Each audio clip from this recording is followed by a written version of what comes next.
Assalamualaikum warahmatullahi wabarakatuh. Salam sejahtera bagi kita semua. Selamat datang di video pembelajaran ini. Kali ini kita akan belajar materi cerita pendek.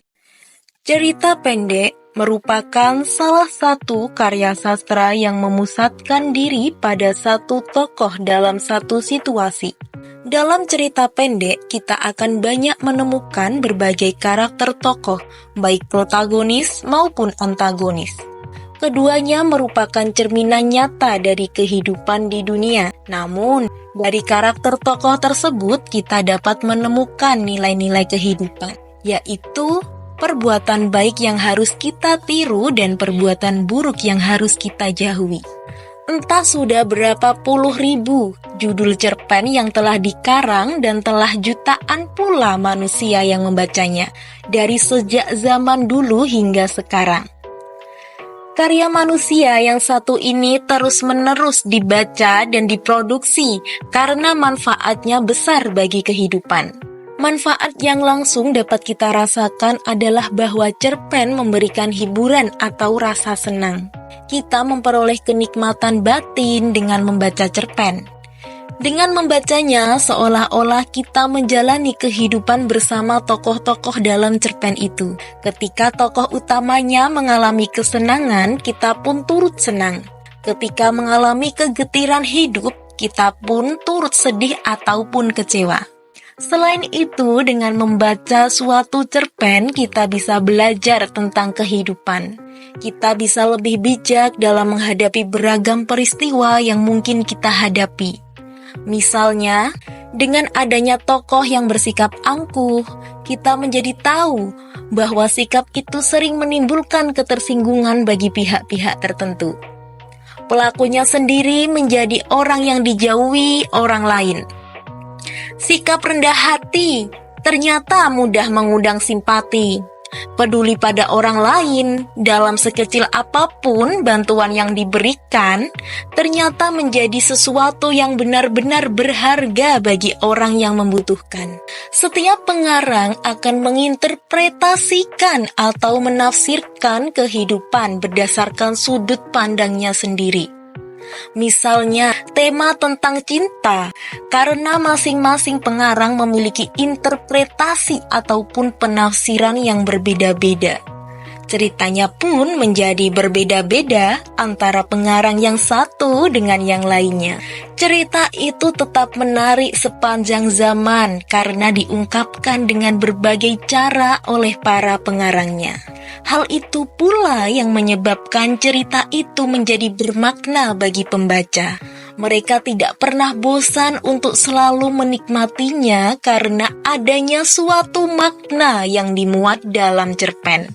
Kebermaknaan itu tentunya dimiliki oleh bacaan-bacaan seperti cerita pendek atau novel. Tentu saja, faktor penyebabnya tidak sama dengan bacaan yang bersifat non-fiksi.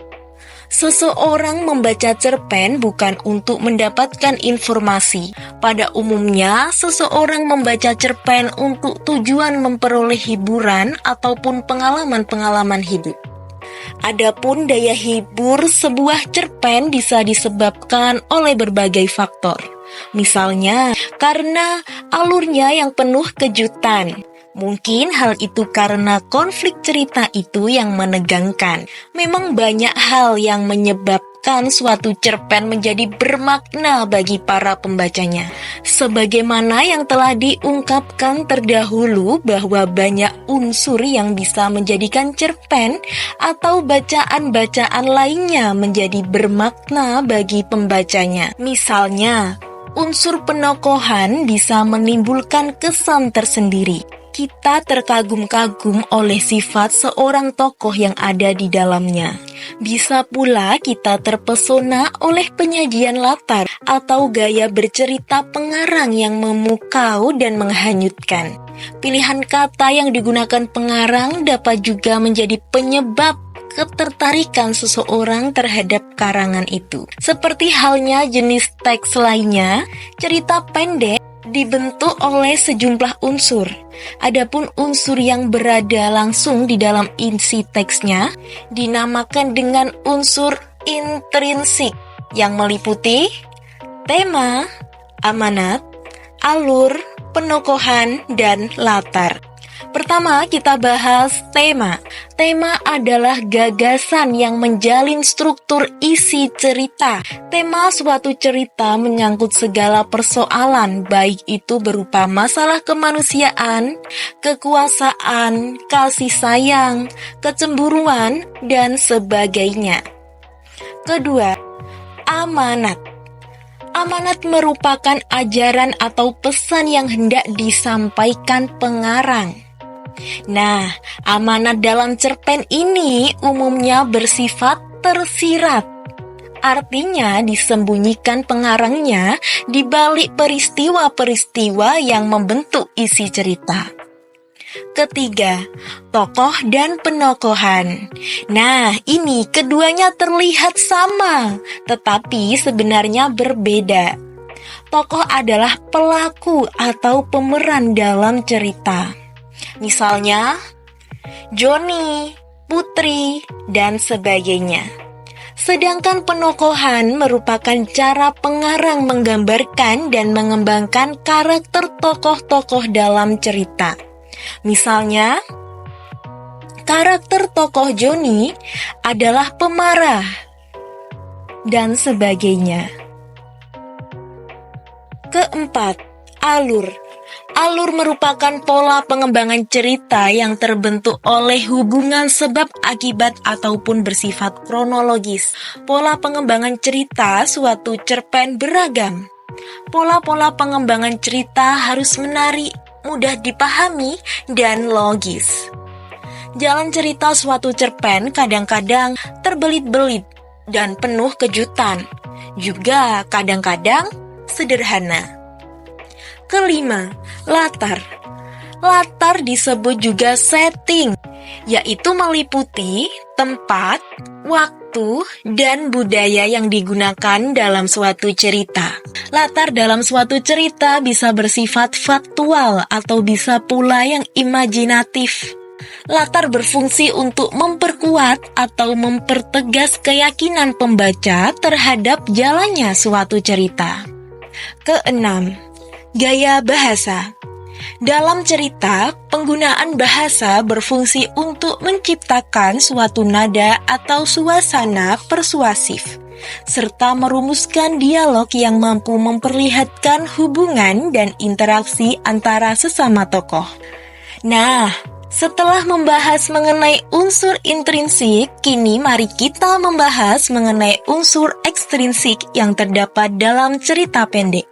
Jika unsur intrinsik adalah unsur yang terkandung dan mampu membangun cerita dari dalam, maka unsur ekstrinsik yaitu unsur dari luar yang juga mampu mendukung dan mempengaruhi sebuah cerita pendek melalui nilai-nilai yang ingin disampaikan oleh penulis. Banyak sekali hal-hal dari luar yang mampu menjadi unsur ekstrinsik dalam cerpen, yaitu 1. Latar belakang masyarakat. Dalam sebuah cerpen, latar belakang masyarakat bisa menjadi penentunya nilai ekstrinsiknya.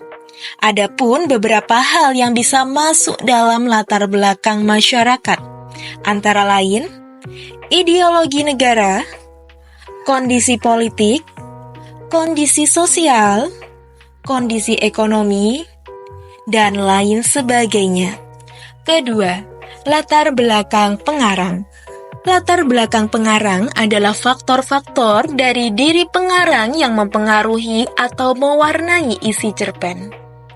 Latar belakang pengarang bisa berisi riwayat hidup pengarang, keilmuan, kondisi psikologis, pengaruh atau aliran sastra yang dianut, dan sebagainya. Ketiga, nilai-nilai.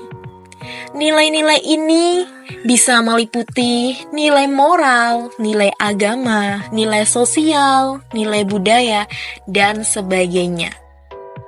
Nah, Setelah kita membahas tentang unsur intrinsik dan unsur ekstrinsik dalam cerita pendek, tidak lupa juga kita harus membahas struktur, karena struktur juga menjadi bagian yang penting dalam suatu teks.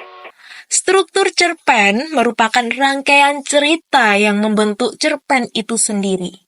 Dengan demikian, struktur cerpen tidak lain berupa unsur yang berupa alur, yakni berupa jalinan cerita yang terbentuk oleh hubungan sebab akibat ataupun secara kronologis. Secara umum, jalan cerita terbagi ke dalam bagian-bagian berikut. 1. Pengenalan situasi cerita. Dalam bagian ini, pengarang memperkenalkan para tokoh, menata adegan, dan hubungan antar tokoh. Kedua, pengungkapan peristiwa. Dalam bagian ini disajikan peristiwa awal yang menimbulkan berbagai masalah, pertentangan, ataupun kesukaran-kesukaran bagi para tokohnya. Ketiga, menuju pada adanya konflik. Pada bagian ini terjadi peningkatan perhatian kegembiraan, kehebohan, atau keterlibatan berbagai situasi yang menyebabkan bertambahnya kesukaran tokoh. Keempat, puncak konflik. Bagian ini disebut pula sebagai klimaks. Inilah bagian cerita yang paling besar dan mendebarkan. Pada bagian ini pula ditentukannya perubahan nasib beberapa tokohnya. Misalnya, apakah dia kemudian berhasil menyelesaikan masalahnya atau justru gagal? Kelima, penyelesaian. Bagian ini sebagai akhir cerita. Pada bagian ini berisi penjelasan tentang sikap ataupun nasib-nasib yang dialami tokohnya setelah mengalami peristiwa puncak itu. Namun, ada pula cerpen yang penyelesaian akhir ceritanya itu diserahkan kepada imajinasi pembaca. Jadi, akhir ceritanya itu dibiarkan menggantung tanpa ada penyelesaian. Baiklah, cukup sekian dulu pembelajaran kali ini. Terima kasih sudah menonton. Sampai jumpa di video pembelajaran selanjutnya.